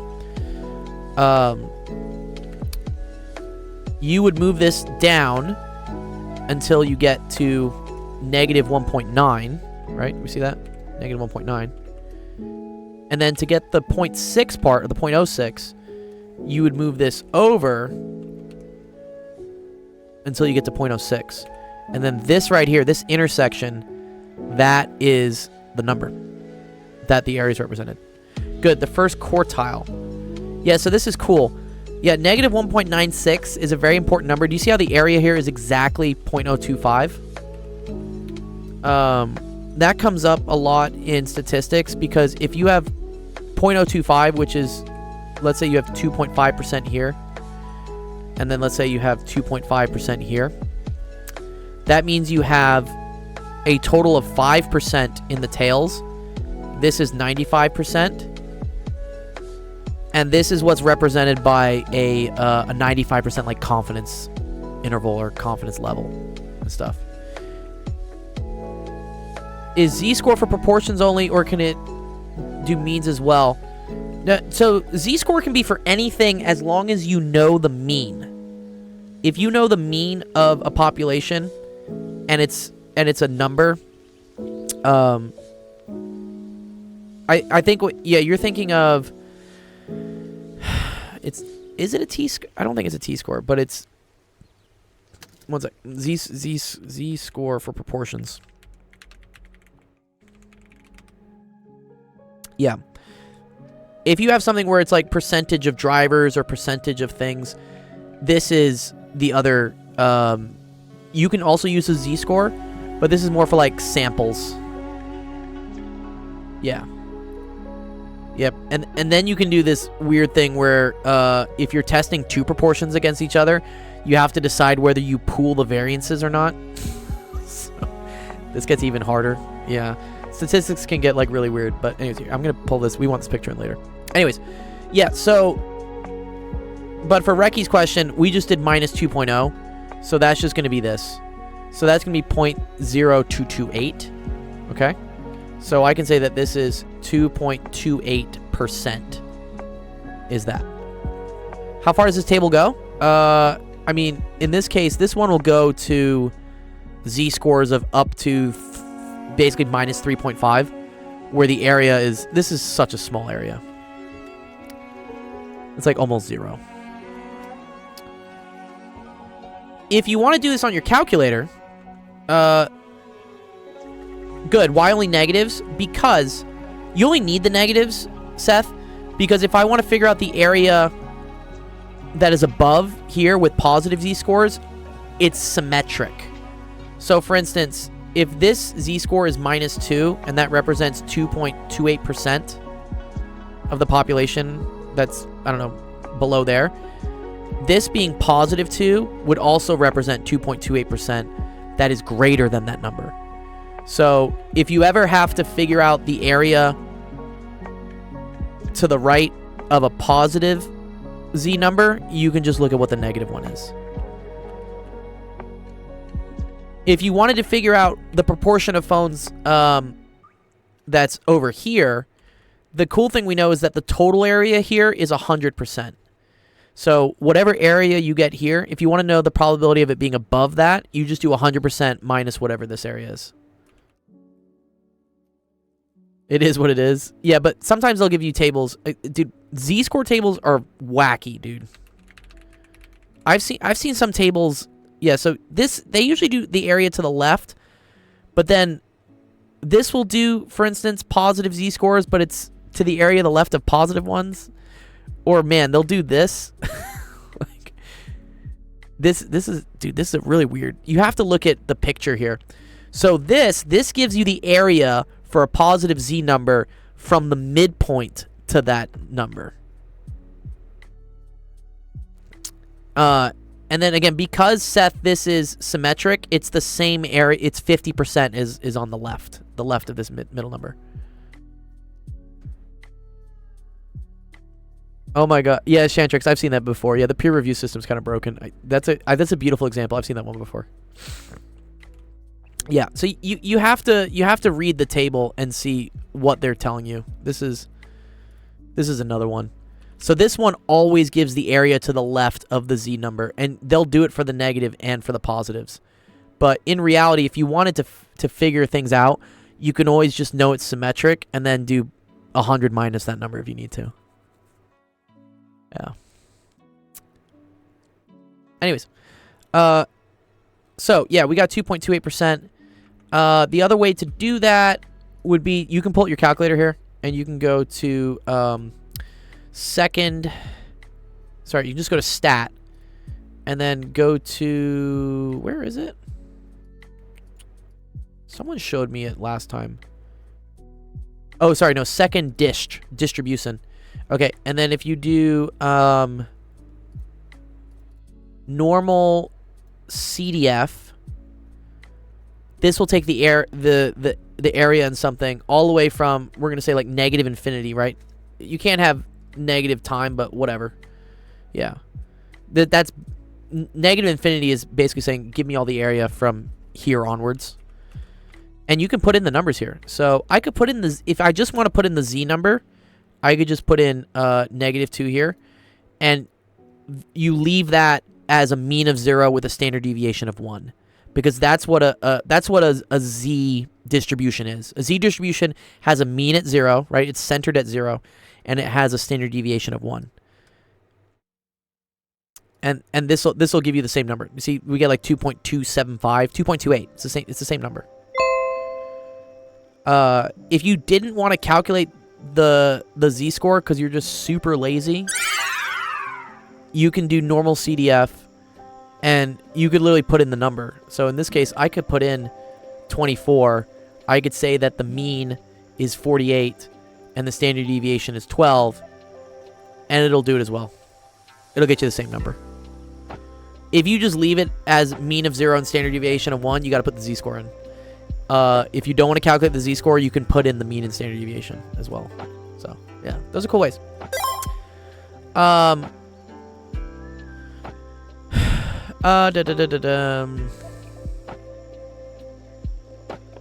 So okay. Then they say what percentage of phones are expected to malfunction during the second and third year of use, right? So that's the amount of phones that break here and also break in the third year, which is here. During the second year?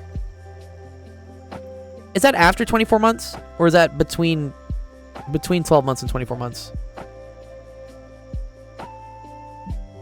So what's the calculus side of it? The calculus side of it would be to do what I think Jeff said. You could write this as a distribution. This is, I believe, like e to the minus x squared, and then there's some like mu minus something over sigma. Exactly. Yeah, you just integrate over the bounds. You can also, if you want, this is the rule that people were talking about. This is the important rule. Where these represent standard deviations. So this is 1 standard deviation. This is 2 standard deviations away. Or here we can say -1, -2, -3. And it's called the 68, 95, 99 rule. And what it means is that if you are plus or minus 1 standard deviation from the mean, you occupy an area of 68. You said it earlier? Cool. Nice. Yeah, good job. Good job. Good job, Reki. Right. Yeah, those are the numbers. This is the main one they memorize. And then you know to divide 68 by 2, so that gets you 34. Then 95% of the data is between 2 standard deviations, and 99% of the data is within 3. Oh, sorry, I should put the -3 here. Yes, you did. So, if I wanted to figure out, again, the stuff that's below 2 standard deviations, it's this amount, which is the same thing as 50% minus this amount. So, from here onwards down, that's 50%. And then if I subtract this amount, so that's 50 minus 13.5 plus 34, so minus 46, 47.5%. That also gets me like my 2.5%.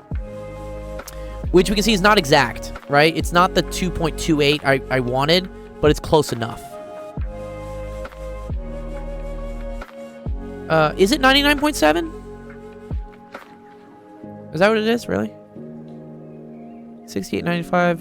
Oh, maybe it is not. Oh, you're right, because the 0.15 is a 0.3. Yeah, you're right. Yeah, sorry. Yeah, okay. Yeah, nice. Expected to break during the second and third year of use. I would say this and this. So I think they just want this area, which is just the whole 50% minus the 2.28%. Seth's going to say, no, it's from 12 to 24. No. Okay. Yeah, all right. If we wanted, yeah, so he has, okay. Yeah. If we wanted from 12 to 24, I agree. The second year of use. Okay. So let's remember this was 4 years. This was 3. Okay, let me just do this. 4 years, 3 years, 2 years, 1 year. So they want this to this and this to this, right? Between the first and the second year. You could just say it's this amount is what it is. Which the other way to do that is you would have to find a z-score for -1. Okay, you'd have to find that. And then you'd have to subtract it from the area from the z-score for -2, I think. No. Yeah, wait. Yes. Sorry, -3 and -2. Yeah, sorry, that's what I meant. Yeah, sorry. Well, okay. Between the first year would be -2 to -3, right? Oh, it's only a 1 year period. Wait, they say during the second year and the third year of use. The second year of use Humans start counting at 1. Oh, you're so right. Sorry, the first year of use is 0. Oh my god, that's messing me up so much. Surprise, motherfucker. Disqualified. God damn it. Yeah. During the second and third year of use? Right, so wait, the first year of use is from 0 to 12. So the second year of use is from 12 to 24. And then the third year of use is from... That's messing with my head there. Sorry, what? That's between 24 and 36, right? Okay. So, yeah, you'd have to do the z-score for 36, get an area. And then you'd have to subtract it from the z-score from 12. And that'll get you an area. Yeah. And then subtract the 2 areas. I think you can actually do this literally in... Can you do z interval? Or I don't think so. But here, you could do this. So we could do... Here, the z score, the z area for z36, which is that. And then we can subtract it from the area for 12.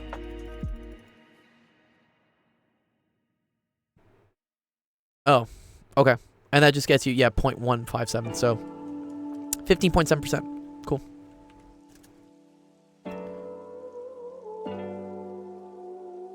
Oh, you were so right, actually. Yeah, and thank you, Endar, for showing that to me. Yeah, so sorry. You can choose the lower here. Yeah, we could just do this. We could just say 12 to 36. Oh yeah, that'll do it as well. Thank you. Same thing. You're right. It does let you enter at a lower limit. I just say on a statistics test and whatnot, they want you to know the concept of, for instance, if I want the area between like here and here, that it's this z area minus this z area to get you this area. That it's one of the big things they try to test you on to mess you up. It is what it is. Okay, good. All right. Good job, Reki.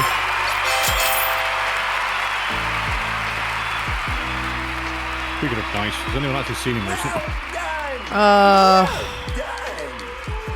Last I talked to him, did he finally block that girl that was just wasting his time? I forgot. I think she lives within like an eighth of a mile of him. He needs to get out of his town, dude. I tell this to a lot of people. The big advantage of going to college is to just get out of your home environment, like get out of your parents' house and stuff. Like go be an adult and figure out life, because otherwise you get stuck in these loops. All right, good to see you, Chantrix. Appreciate you being here. Okay. Well, what was that thing from World War Z? World War Z. Trying to explain to the guy in Spanish. You know, life that moves stays alive.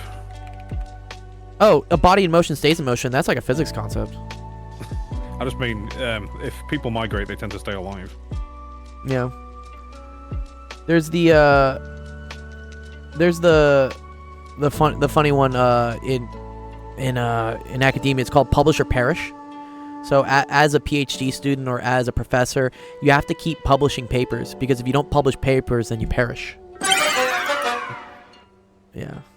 Which That's actually it leads to problems though, and this is something that Chantrix was bringing up, is that then people just start publishing whatever they can, and there's so much like noise and garbage in academia because an insane amount of papers are coming out, such as this one where some med student feels like they published something in diabetes care, like some weird ass journal in 1994 that basically proved calculus again.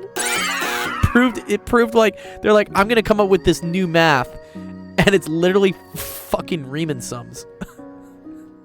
It's hilarious. I don't know whether this is still a thing, but when I was growing up, in order to maintain a Bachelor of Sciences, you had to publish a white paper every year. Oh, okay. Every year? Every year. Wow, that's a lot. If you didn't, your BSc became void. Oh, wow. Oh, that's interesting. don't know if that's still a thing. Probably not, because I mean, you No. can see some of the absolute fucking thickos in our universities now. It is absolutely mental. Since they basically said, "Oh yeah, you can go to university if you pay for it," people just started paying for it. Yeah, it It's becomes a like, for-profit thing. Mate, you shouldn't have even got out of fucking secondary school. What are you doing? Surprise, motherfucker. Well, no, You know 'cause I was teaching Chinese and Japanese students English. Okay. You know, like 10 years ago, whatever. And so I'd go into these student accommodations, which was just basically sweat boxes. I can't really describe them. Yeah. Just the maximum amount of people in the smallest possible space. Sure. Just to cram But, people in for like tuition money. 40 floors of, you know. Yeah. But, I mean, most of them were absolute fucking shitheads. I mean, Wow. they wouldn't have seemed out of place living on the council estates. Yeah, I love that I know what a council house is now. I've learned so much through this stream with you. Just full on, just walking around in like Yeah. tracksuit bottoms, tracksuit top, and a baseball cap, and it's Tracksuits. like, I need a gold tracksuit. Yeah, so there's an interesting thing. I learned about this today when I was interviewing for this UCLA position. So apparently, if you teach a class at UCLA and you need to dip out for a week for whatever reason, like you're sick or you have to go to a conference, you can have someone sub in to teach the class as long as they have a master's degree. There's no other requirement. of anything. Anything. You could be a fucking murderer, or like they don't even do a background check. They just say this person just needs to have a master's degree. Just like, what? That's strange. Imagine there's so much security in everything and whatnot, right? But whatever this rules in place is, yeah, if a professor has to take off, they can just appoint a substitute, and as long as that substitute has a master's degree in physics, they don't care anything else. It's nuts. What? I imagine the shit kicked off, they'd blame the person that substituted them in there. 100%. Yeah, no. It's one of these things where you got to vouch for the person, right? If you end up getting P. Diddy to like teach your math class, you know, like, you're gonna get into trouble once the baby oil starts coming out or something. What was up with that? I don't know. His house burned Baby down, oil. dude. All the evidence burned down with the Palisades, man. I swear. Anyways, Using baby oil, I'm not surprised. okay. What's up? Sorry, this is a Darsh. I need to get the names right with people. I'm sorry. A Darsh's question. Okay. Yeah. Ooh. F of X. What's up, Ski? Oh, whilst Mr. 115 is here, I'm not going to call him out directly, but you know who I'm talking about. We Yeah. need you back. He's Mr. One- looking in the chat. I don't want to call him out implicitly. 115. Who's Mr. 11? Okay. You'd know if you clicked on his name. You'll see it in the viewers. Wow. Oh, Mr. Danny Highway. Wow, dude. I do miss Danny, dude. Brother, you can call him out directly. Wow, Mr. You just called 115. him. I didn't. Dude, what does the 115 mean, dude? What's the significance of that? Well, it's just in there somewhere, so I kind of tried to call him out without calling him out. We see you, Danny. I miss you, So, Danny. yeah, it was like, seriously, we need you back. Yeah, we do need you back, dude. I need you back. I know you have your grievances with like streaming right now. Or you're I call this you gotta like refocus sometimes. I do this too, actually. During the winter break, I just stop streaming for like 3 weeks because I just need to clear my head and figure out what are we doing here, because otherwise it just becomes this kind of like you just go on. Yeah. All right. There's too Anyways. many shitheads on Twitch. We need less shitheads. I want Yeah, more we good need people anyway. more positive discourse, and Danny, you were a beacon of light for that. I appreciated all your discussions. They were really fun, and they could still be fun. I understood fuck all of it, but it was still fascinating to watch. No, he had some good like political debates too, and like philosophical things. I really liked them. Yeah, they're super fun. Yeah, you're still mentioned, Danny, sometimes when we'll get into like some heated debate of something, and someone will be like, "Oh, where's Danny? I need Danny's opinion on this." 'Cause it would just be hilarious, dude. Especially with what's going on in the world these days, man. Holy shit, Danny, you'd have so much material to work with. Anyways, okay, here I got 10 minutes. I gotta go teach a kid AP chemistry after this. So all right, let's see. Still debating, just not on Twitch. Ooh, where do you debate? Tell us, Danny. Where can we find you? Or are you just talking about in general? That's how he's head. He's probably doing it IRL though. Yeah. Which, if I'm not mistaken, Danny, do you live close to me? I forget. Oh, holiday parties with family. Oh my god, yeah, those must be a riot, dude. Especially if your family is divided. You know, if you got that one crazy uncle that votes for Trump and that other crazy uncle that donates half their mortgage to Kamala Harris, that's always fun. Oh, you're East Coast. Okay. That's right. Oh, Don. Don is the one that's on the West Coast. Don's in California. That's right. The Don father. Don and Danny. Yeah. Are you still working for Chegg, by the way, Danny? I might cancel my subscription to them, unfortunately, this month, because now I'm realizing I don't actually ever use it anymore because I have ChatGPT. Nope. Okay, good. I hope that's a happy thing you're not working for Chegg, because their stock market, their stock value's doing fucking terrible. Chegg had major downsizing. Yeah, I imagine so. Yeah, they're shitting their pants with ChatGPT. And again, it's the reason I'm looking at it. I used to pay for Chegg. I still pay for Chegg. I'm probably going to stop after this month because it was very useful for helping me to tutor kids to find like obscure questions I didn't know how to do, and I could just teach myself really quickly. But now I can do it with ChatGPT. You're sad about it? Yeah, it was a good company. I like Chegg. Don't worry. But it's one of these things where new tech comes out and it's like adapt or die, I guess. I still have an iPod that Chegg sent me. No way. Oh, that's cool.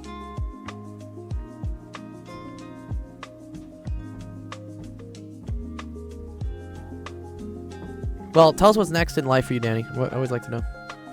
When I inevitably stream, there'll be a sad, angry Chegg rant. Oh, I'm here for that. Dude, Danny, if you want to come onto my podcast and, like, talk, like, if you don't want to have to do the whole, like, set up another stream and whatnot, I would love to host you, man. Fridays. I know last time you're, like, busy on Fridays with work, but maybe that has changed now. If you want to. I'm sure we could get a lot of fun questions out of you. Anyways, yeah, oh, TikTok, you're right, Seth. I gotta go in 7 minutes. Far future, ain't saying no. Great, love it. This is all right, dude. All right, domain. Anytime I see square roots, the domain needs to always make sure that we're not taking the square root of a negative number. So anytime I see this, I just take whatever is underneath the house or in the radical, and I make an inequality out of it, and I set that greater than or equal to 0. So in this case, I'm gonna say x plus 4 is greater. You're right. There is a graph to use. I could use the graph, but let's show how it works. Because sometimes you won't get the graph. Just always do this. Just take whatever's inside here, do greater than or equal to 0, and then solve.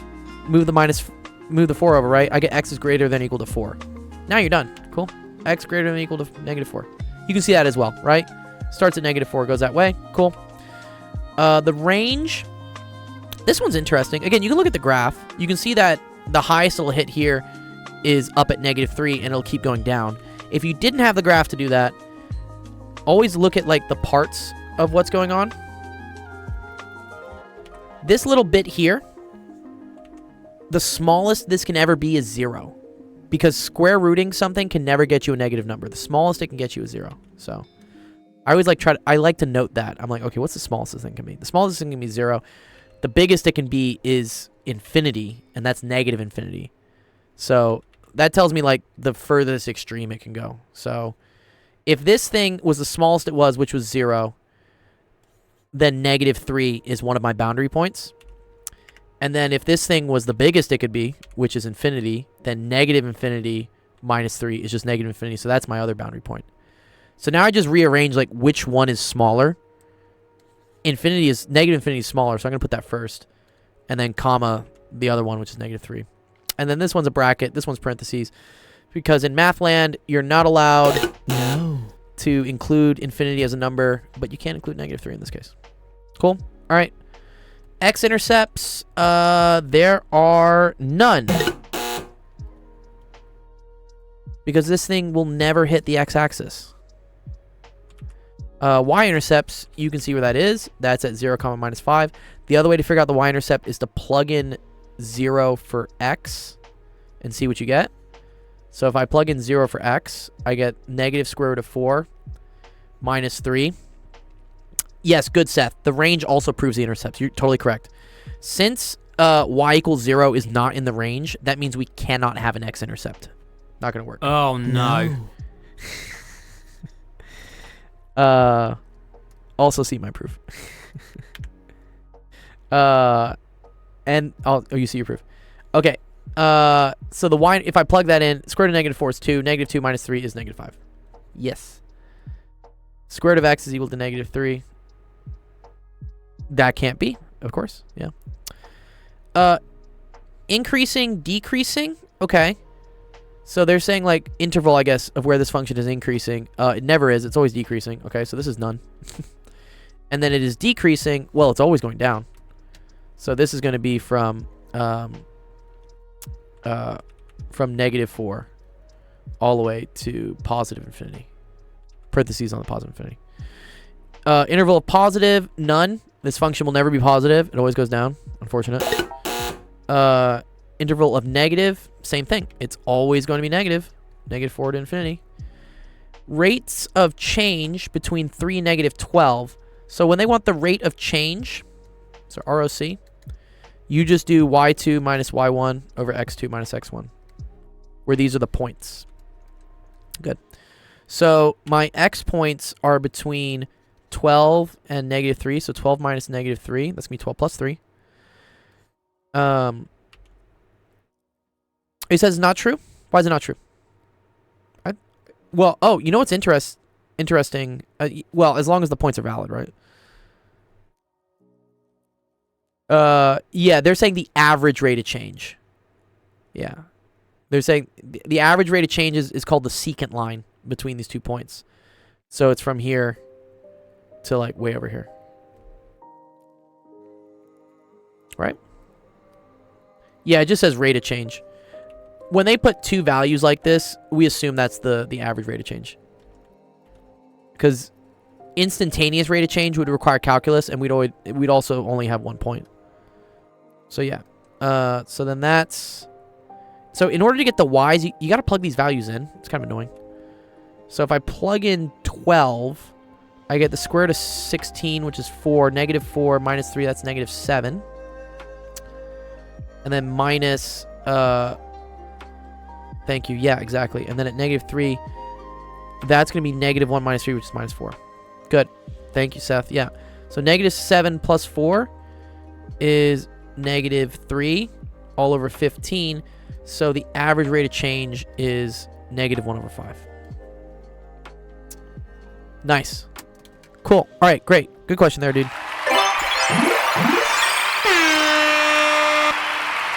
All right. And... Oh, wait. Seth says wait. Oh, end behavior. Thank you. Pause. Yes, he went to tripping. Oh. I have not completed. Yes, you're so right. I could do the end behavior. Okay. End behavior is talking about what happens to this function as x approaches negative infinity and x approaches positive infinity. Now, this function can't go to negative infinity for x because it stops. So I don't know what they really want to say about end behavior there to the left. But for the right, I can see that, yes, as x here goes to positive infinity, this function keeps going down, which means the y is going to go to negative infinity.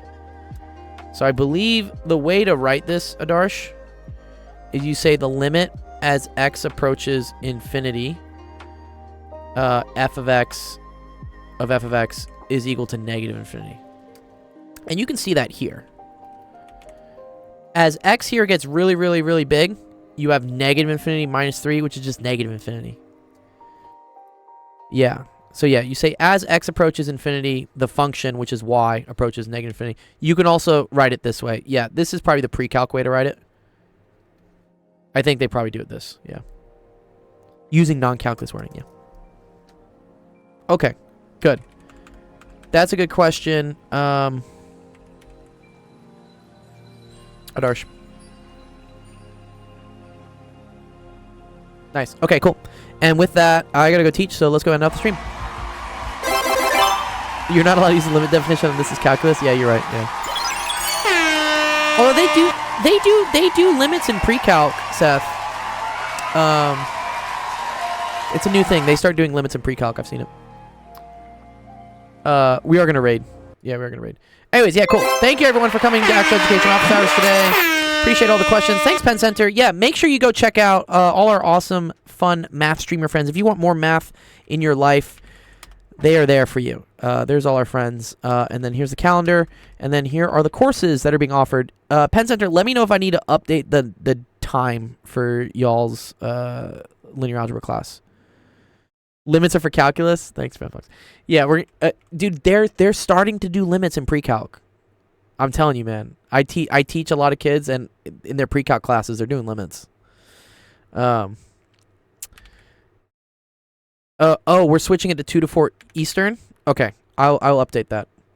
Yeah, I see limit. Yeah, it's new. You're right. Limits used to be exclusively a calculus concept, but I think even on the AP pre-calc exam, which is like, what the fuck is AP pre-calc? But I don't know. College Board's just trying to make more money. I think limits are on the syllabus. Yeah. Wow, Penn Center's like, I found Danny. He's like, I found him. Yes. Yeah. Okay, cool. All right, let's go raid somebody. Who's still on? Who's doing stuff? Astro Canuck is doing Lego building. That's cool. Ooh, I like these guys. Let's go check out. Their name is Ask a Scientist Gaming. These are very cool. So these are two professors that they play video games, and there's always a new professor that it's kind of like what I do with Fridays for the AMA thing. You can just ask them questions. So it looks like they have someone who's in mass spec, mixture analysis, and they're playing Kirby. So let's go check them out. I usually get them like kind of late. Yeah. All right, cool. I'll check for the message. All right. Have a great rest of your week. Awesome Wednesday. We will see you guys next week for Monday stream at 3 p.m. Pacific, 5 p.m. Central, 6 p.m. Eastern. Peace out.